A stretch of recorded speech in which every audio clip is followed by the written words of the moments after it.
तो सपा सरकार का ट्रेडमार्क ही था। यही उनकी पहचान थी और उनकी राजनीति भी उसी से चलती थी।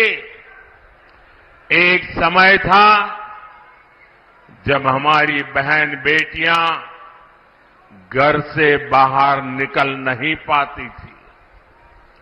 योगी जी की सरकार में अपराधियों की हिम्मत नहीं है कि वो नागरिकों का अमन चैन बिगाड़े। साथियों, कांग्रेस सपा जैसी पार्टियों ने हमेशा तुष्टीकरण की राजनीति की और मुसलमानों के राजनीतिक, सामाजिक, आर्थिक उत्थान के लिए कभी कुछ नहीं किया। और जब मैं पसमंदा मुसलमानों की मुसीबत की चर्चा करता हूं तो इनके बाल खड़े हो जाते हैं, क्योंकि ये ऊपर के लोगों ने मलाई खाई है और ये पसमंदा मुसलमानों को भी उसी हालत में जीने के लिए इन लोगों ने मजबूर कर दिया है। साथियों, इसी क्षेत्र में 3 तलाक से पीड़ित कितनी ही बेटियों का जीवन तबाह हो गया था। और सिर्फ बेटियों का नहीं, और 3 तलाक के कारण मुसीबत में आई उस बेटी, उसके पिता, भाई, परिवार सब परेशान हो जाते थे। अब मोदी ने 3 तलाक के खिलाफ कानून बनाकर उनका जीवन भी सुरक्षित किया है।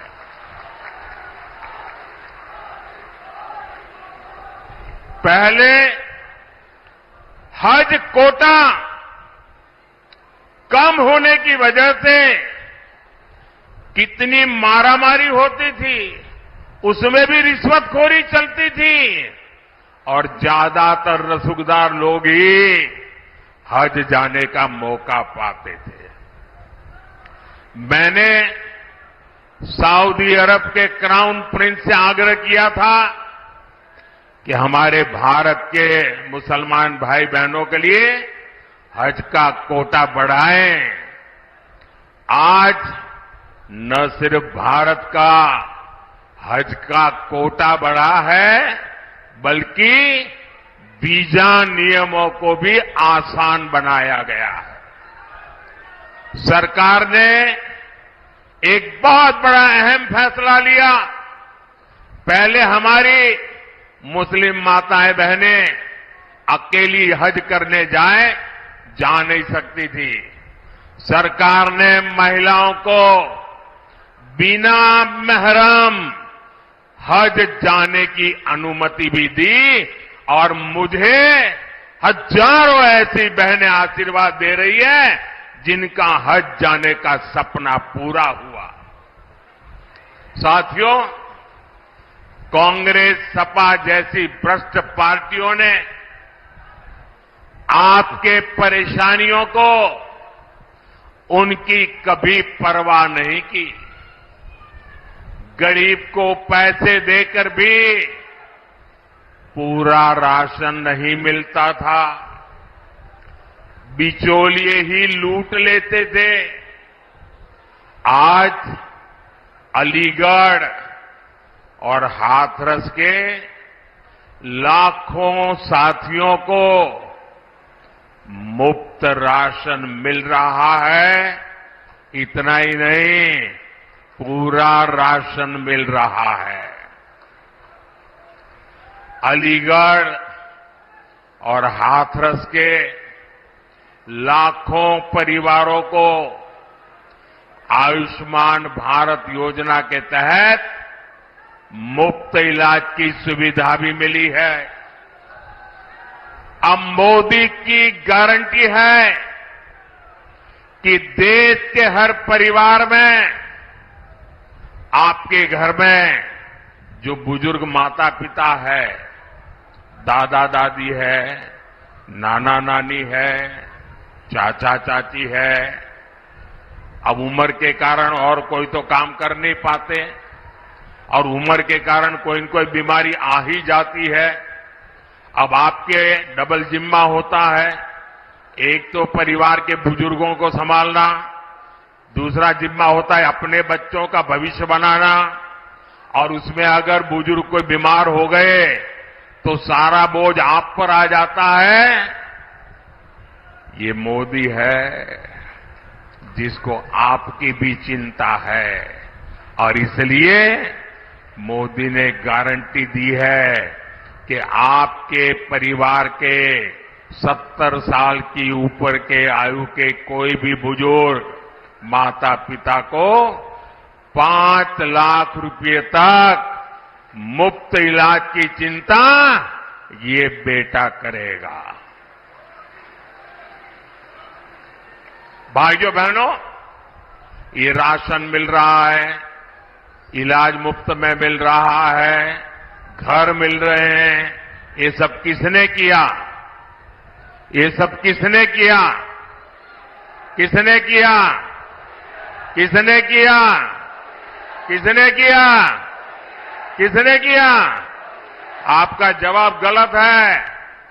ये मोदी ने नहीं किया, ये आपके एक वोट ने किया है।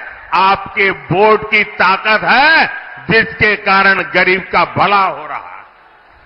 और इसलिए इसका जो पुण्य है ना, उस पुण्य के आप भी उतने ही हकदार हैं।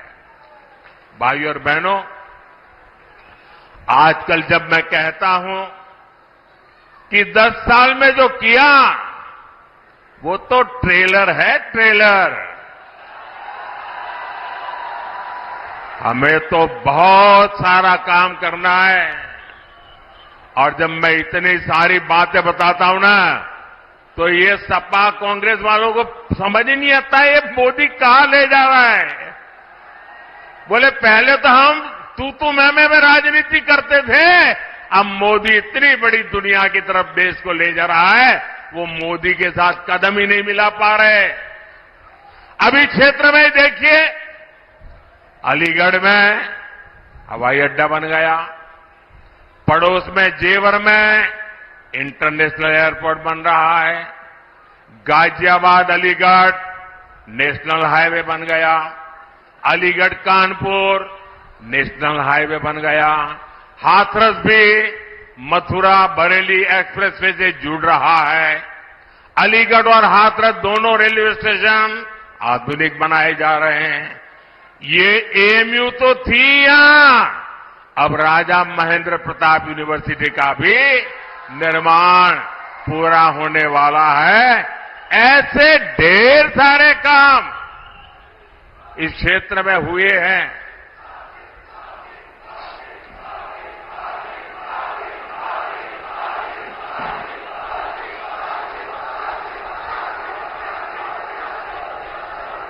अब आप मुझे बताइए, इतने सारे काम हो जाए तो किसी को भी आराम करने का मन कर जाए कि न कर जाए?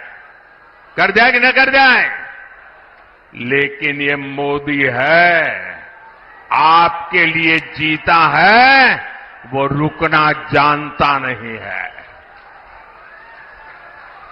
और इसलिए क्योंकि मैंने तय किया है, आपका सपना ही मेरा संकल्प है। मेरा पल पल आपके नाम है। मेरा पल पल देश के नाम है। 24/7 फॉर 2047। न मोदी रुकने वाला है, न मोदी थकने वाला है, और न मोदी मौज करने के लिए पैदा हुआ है। मोदी मेहनत के लिए पैदा हुआ है। वो आपके भविष्य के लिए, आपके बच्चों के भविष्य के लिए मेहनत करने में कोई कमी नहीं रखूंगा। साथियों, ये इंडी गठबंधन वाले इतनी निराशा में डूबे लोग हैं कि भविष्य की ओर देखने के लिए हौसला ही नहीं रहा। ये कहते हैं कि मोदी विकसित भारत की बात क्यों करता है। ये कहते हैं मोदी भारत को तीसरी बड़ी आर्थिक ताकत बनाने की बात क्यों करता है। ये लोग अपने परिवार और सत्ता के लोभ के अलावा कुछ नहीं करते और जनता से छलावा करते रहते। साथियों, कांग्रेस और इंडी गठबंधन के एक और खतरनाक इरादे से मैं आज देश के लोगों को, अलीगढ़ के लोगों को आगाह कर रहा हूं। मैं देशवासियों को आगाह करना चाहता हूं। कांग्रेस और इंडी गठबंधन की नजर अब आपकी कमाई पर है, आपकी संपत्ति पर है। कांग्रेस के शहजादे का कहना है कि उनकी सरकार आई तो कौन कितना कमाता है, किसके पास कितनी प्रॉपर्टी है, किसके पास कितना धन है, किसके पास कितने मकान है, उसकी जांच कराएंगे। इतना ही नहीं, वो आगे कहते हैं कि ये जो संपत्ति है उनको सरकार अपने कब्जे में लेकर उसको सबको बांट देगी, ये कहते हैं। ये मैनिफेस्टो उनका कह रहा है। भाइयों बहनों, आप सोचिए, हमारी माताओं बहनों के पास सोना होता है। ये सोना अवसरों पर सिर्फ शरीर पर पहन करके प्रभाव पैदा करने के लिए नहीं होता है। हमारे देश में माताओं बहनों के पास जो सोना होता है, कितना ही कम क्यों न हो, वो स्त्री धन होता है, पवित्र माना जाता है, कानून भी उसकी रक्षा करता है। अब इनकी नजर कानून बदलकर हमारी